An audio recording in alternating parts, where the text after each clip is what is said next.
mà đó té tam mong mình đọc ở internet này ngao mòn tộc hơi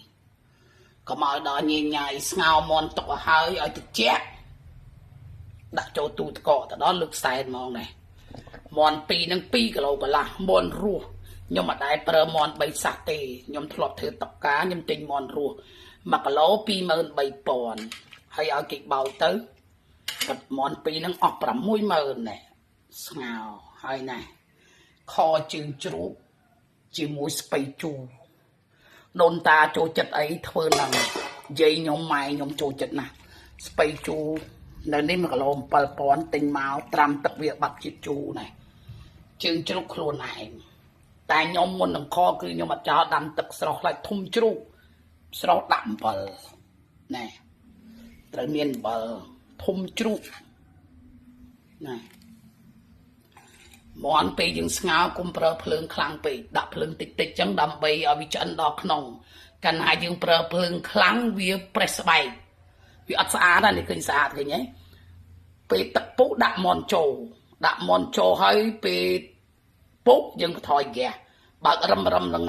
រឹមចឹងវាឆ្អិនដល់ក្នុងបើយើងបើកភ្លើងខ្លាំងផុយស្បែកអត់ស្អាតទេណាជើងជ្រូក3គីឡូ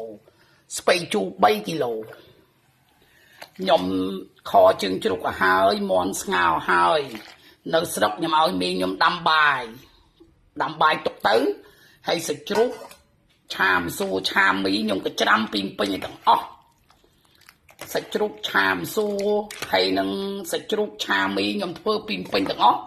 ដាក់ទូទឹកកកនៅក្នុងឡានខ្ញុំទៅចុះទៅលើឡានខ្ញុំឆាមសួរឆាមីពួកអីរាល់ឆ្នាំខ្ញុំឆាពីពេញទៅប្អូនចេញងើបតាំងម៉ោង3វាប្អូនដល់ឥឡូវឆ្នាំទៅប្រសោតហើយគឺយើង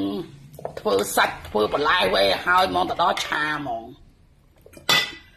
ឲ្យមីខ្ញុំដាំតបាយទៅរាល់ដងឲ្យស្ងោរមន់ហើយសុកស្រែស្ងោរមន់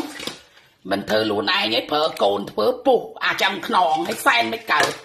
ឡូវធ្វើខ្លួនឯងទាំងអស់ស្ងោរជើងជ្រូក2ជូរស្ងោរមន់2ជ្រូកខ្វៃ5ដល់10គីឡូផ្លែឈើ5មុខនំពងទាគ្រប់មុខយកចំណាអត់ទៅទេលោកអើយចាប់បដ ாய் ម្នាក់ឯងគត់ជិះឡានទៅម្នាក់ឯងយកចំណារាល់ឆ្នាំគេទៅដែរ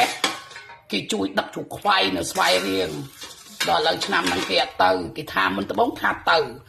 ឡូវសមាគមនារីគេហៅទៅប្រជុំទៅអីទៀតចាប់បដ ாய் អញ្ចឹងស្រោតដាក់នៃអាការម៉ោង3ភ្នាក់មុំ